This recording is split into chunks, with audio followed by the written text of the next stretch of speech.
હાલ અખાત્રીજના મહિના દરમિયાન ગ્રામ્ય વિસ્તારોમાં આસ્થાપૂર્વક બાબા પિઠોરાના ઈંદના ઉત્સવો ઉજવાઈ રહ્યા છે. ત્યારે ડોલરિયા ગામના પનિયારા ફળિયાના વિઠ્ઠલભાઈ રાઠવાના આંગણામાં રૂડો અવસર બાબા પિઠોરાના ઈંદના પાનગાના ઉત્સવને ₹3 લાખના ખર્ચે ધામધૂમપૂર્વક ઉજવવામાં આવ્યો છે.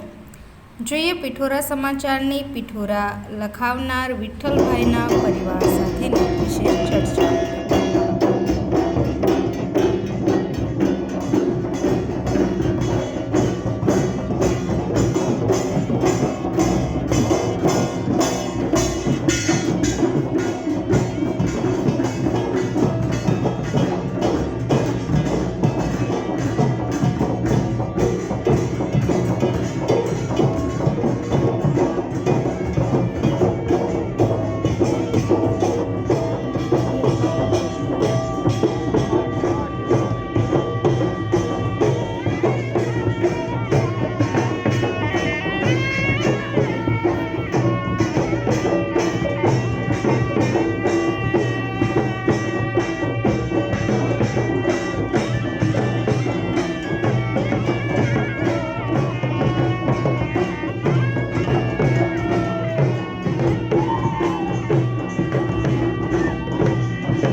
છોટાઉદેપુર જિલ્લામાં વસતા આદિવાસીઓ આદિ અનાદિકાળથી જે પરંપરાઓ ચાલી રહી છે તે પરંપરાઓ મુજબ પોતાના ઘરની ઓસરીમાં પિઠોરાને લખાવીને પાનગાના ઉત્સવો ઉજવતા હોય છે.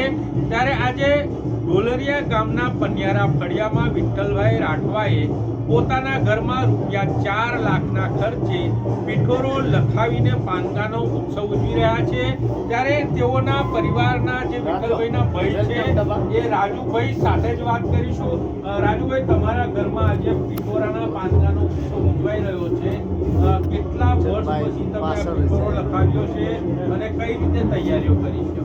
અમે અમારા બાપ દાદાએ 30 વર્ષ પહેલા કર્યો. આ 31મા વર્ષે અમે અમારા ભાઈ પાસા એમની છોકરીની માનતા રાખી હતી. અમારું કામ સફળ થયું હતું એટલે અમે આજે ફરી એ પાનગાનો ઉત્સવ આજે તારીખ 24/4/2024માં રાખેલ છે. અને અમારી આદિવાસી સંસ્કૃતિમાં લોકો બાપ દાદા કરતા આવ્યા છે એટલે અમારે કરવું પડે છે અને અમારું કામ સફળ થાય એના માટે અમે કરીશું. ઘરના સદસ્ય રાજુભાઈના જણાવ્યા મુજબ તેઓના બાપદાદાના વખતથી આ જે સંસ્કૃતિને નિભાવતા આવ્યા છે. ત્યારે તેમના પિતા જે છે પિતા સાથે જ વાત કરીશું. દાદા, તમારા ઘરમાં પિઠોરો લખાવો છે. કેટલા વર્ષોથી તમે આ પિઠોરોને લખાવો છો?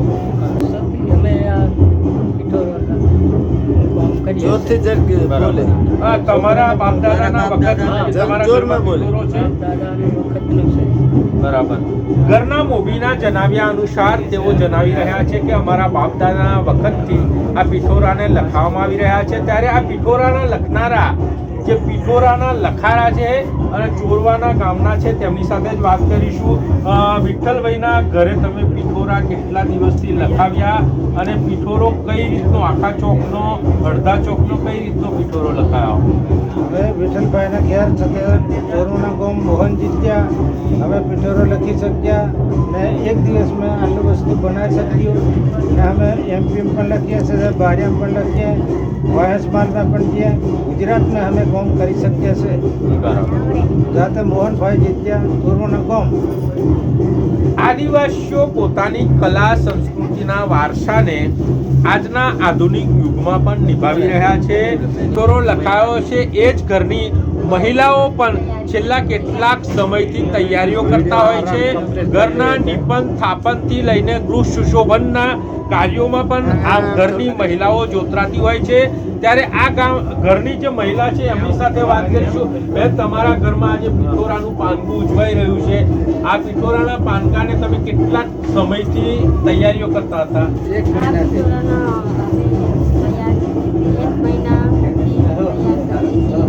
બરાબર. તમારા ઘર જે મહેમાનો છે તમારે એમને બધાને નોતરું મોકલ્યું છે. આજે બધા મહેમાનો આવ્યા છે, કેવો માહોલ?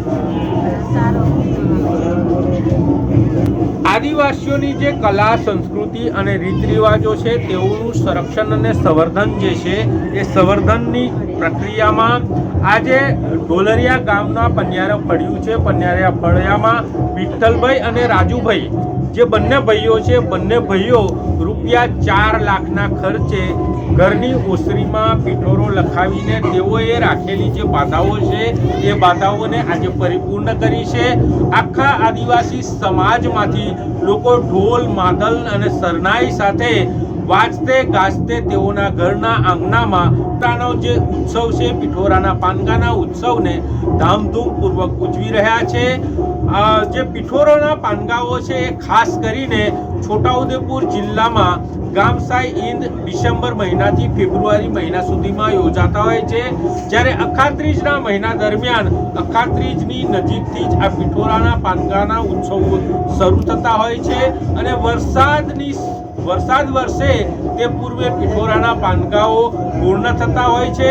ખાસ કરીને ઈદની જે ઉજવણી છે, ઈદની ઉજવણી એટલા માટે થતી હોય છે કે તે પ્રકૃતિ જે છે વરસાદ સારો વરસે, ઘરના જે સભ્યો છે એ સાજા માજા રહે, ગામમાં સુખ શાંતિ જળવાઈ રહે અને એ ઉપરાંત વરસાદ સારો વરસે, ખેતી સારી પાકે તે માટે આદિવાસીઓ સદીઓથી આ પિઠોરાના પાનકાઓને ઉજવતા આવ્યા છે અને આજે પણ આ છોટાઉદેપુર જિલ્લાના ગ્રામીણ વિસ્તારોમાં ધામધૂમપૂર્વક પિઠોરાના પાનકા ઉજવાઈ રહ્યા છે.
दर्शक मित्रों, अभी तक आपने पिठोरा समाचार यूट्यूब चैनल सब्सक्राइब नहीं की है तो कृपया सब्सक्राइब करें ताकि देश व दुनिया की हर खबर आपको मिलती रहे।